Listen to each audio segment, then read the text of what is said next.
que você me diz a esse respeito?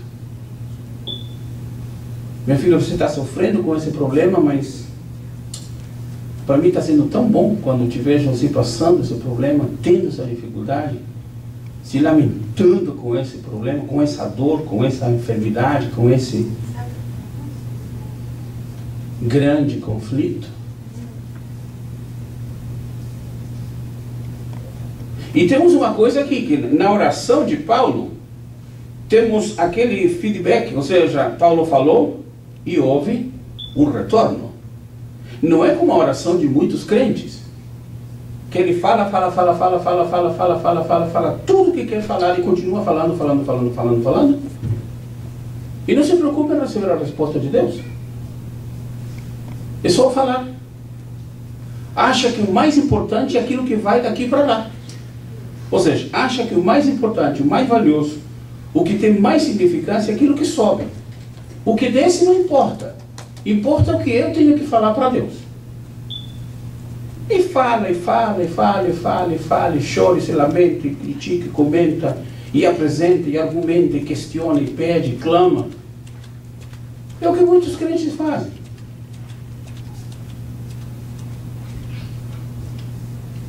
Deus não é um Deus fora de inteligência. Logo, se o nosso Deus é inteligente, a Bíblia diz que o nosso Deus é um Deus de ordem. Devemos aprender que quando falamos com Ele, nós temos que aprender a entender que Ele vai responder. Ou não? Ou não importa que Ele responda ou não responda, importa que eu estou falando com Ele. Se Ele vai me falar ou não vai falar, não é problema meu. Uma vez eu fui visitar uma irmã que ligou para mim. Ela, 78 anos, ele 79. E eu chego, ela está furiosa, ele está naquela cadeira de balanço. Falou, pastor, meu marido me bateu no rosto. Ele bateu, me bateu, pastor, me bateu. É mesmo? Ele me bateu, pastor. E está lá aí tranquilo, se balançando, como que nada aconteceu. Aí eu cheguei e falei, ô irmão, tudo bem? Tudo bem, pastor, pode entrar. Aí está na sua cadeirinha, se balançando. Senta, pastor. Aí sentei e falei, o que houve, meu irmão? Pastor, eu fiz o que a Bíblia diz. Então tá, me conta o que a Bíblia diz. E eu cheguei aqui, a filha estava nervosa, furiosa, como sempre. Estava uma arara. Aí fui falar com ela, ela ficou brava, ela reclamou. Aí eu falei uma palavra, ela achou que eu tinha falado outra, ela veio e me bateu no rosto. Aí eu olhei para ela, você bateu no meu rosto? Bati. E ele disse, me lembrei do que a Bíblia diz. Se te bater num, coloca outro, no outro lado. Ele disse, você não tem coragem de bater aqui. Ela, pá, bateu. Falei, e aí, meu irmão? Aí eu dei um soco nela. Falei, por quê? Porque a Bíblia não diz mais nada. A Bíblia não diz mais nada. Eu fiz o que a Bíblia diz.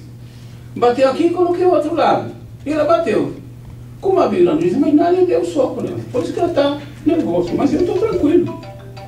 Aí eu falei, Deus não pode me reclamar nada, porque já falei com ele.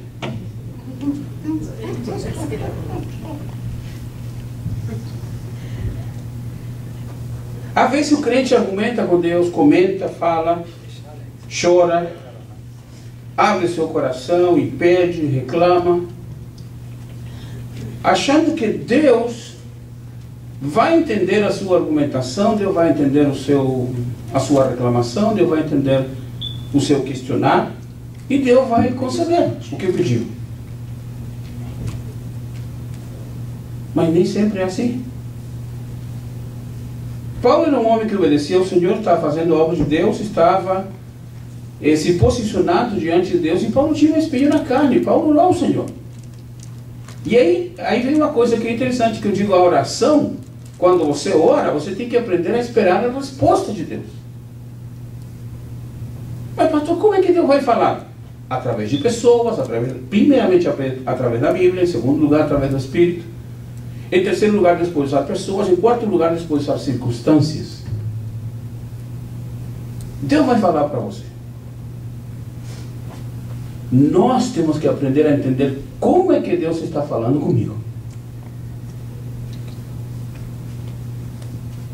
Temos que entender.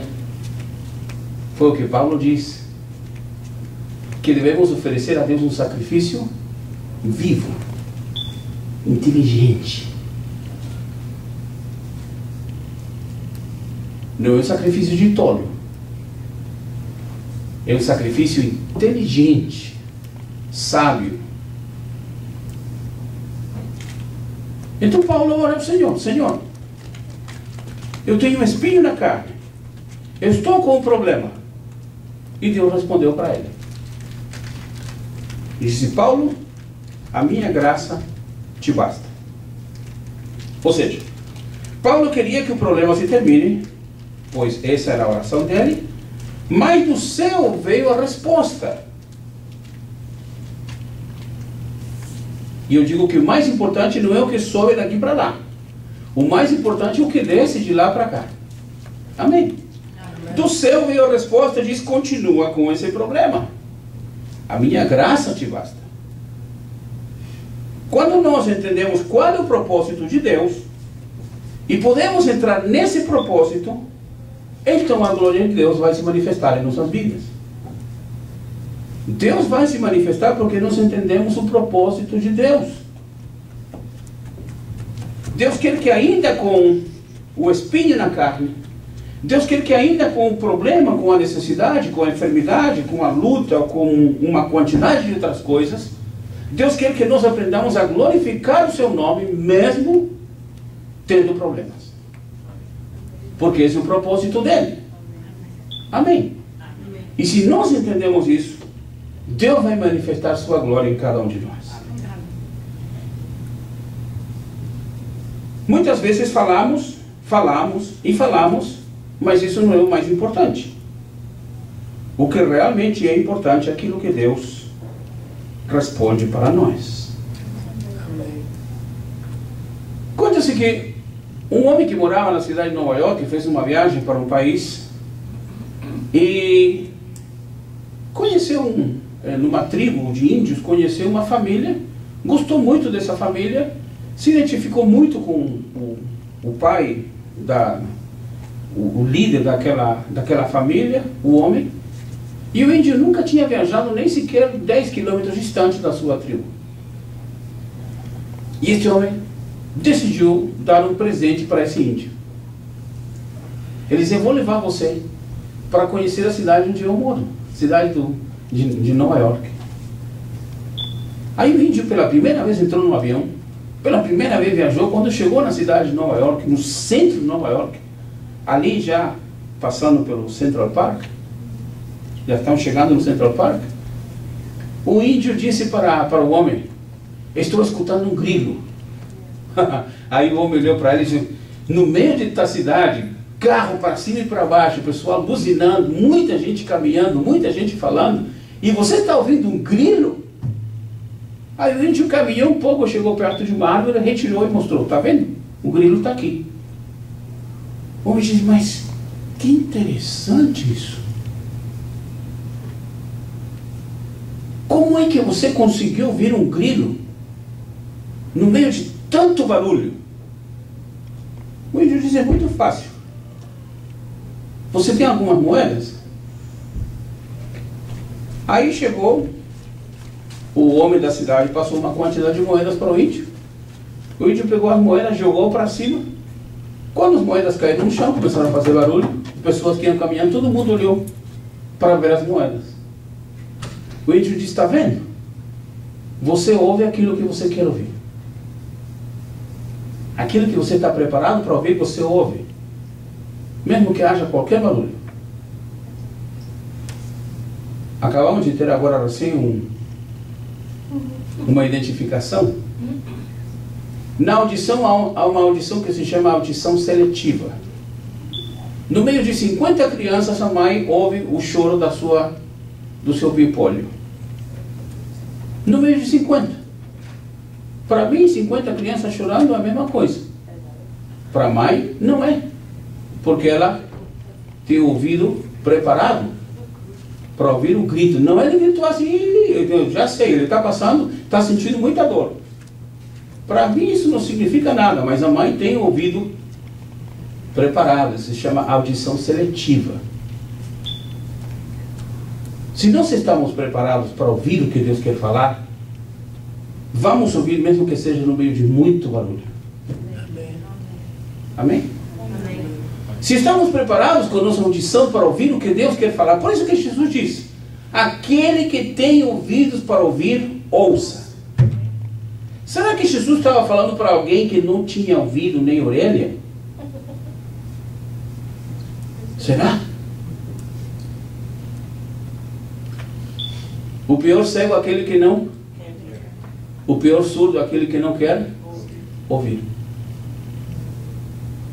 Necessitamos aprender a ouvir a voz de Deus. Amém? Deus fala ainda hoje. Você não diz amém, mas Deus fala ainda hoje. Amém. Se eu oro a Deus com a minha mente fechada, dizendo ao Senhor que isto é aquilo que eu quero, pode ser uma noiva, uma casa, um trabalho, um carro, eu quero ficar aqui, este é meu país, esta é a minha cidade. Se eu vou fazer esse tipo de oração com a minha mente fechada, com o meu propósito já definido, então não preciso orar mais nada. Aí você diz, pastor, então é assim que funciona a oração? Eu já tenho a mente fechada, já consegui? Não. Deus não vai te dar resposta, nem dará para você nem para mim. Porque se eu estou com minha mente, meu coração fechado, eu quero que Deus me dê isso, tem que ser isso. Como aquele irmão que dizia, Deus me dá a vitória, me dá a vitória. Mas Vitória era uma irmã que chamava Vitória, que congregava na igreja. Tinha outra irmã que era Esperança, mas ele não queria esperança, ele queria vitória.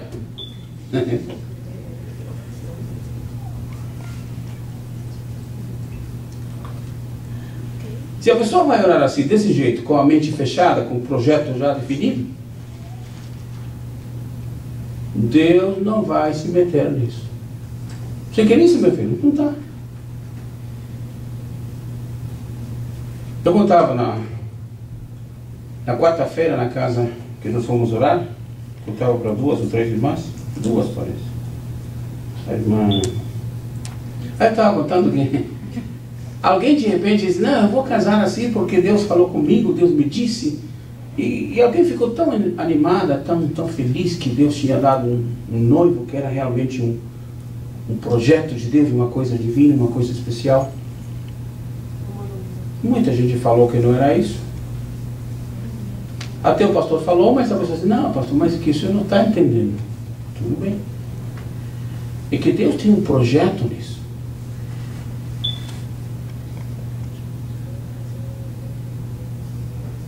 Então, se Deus tem um projeto, que Deus abençoe a sua fé.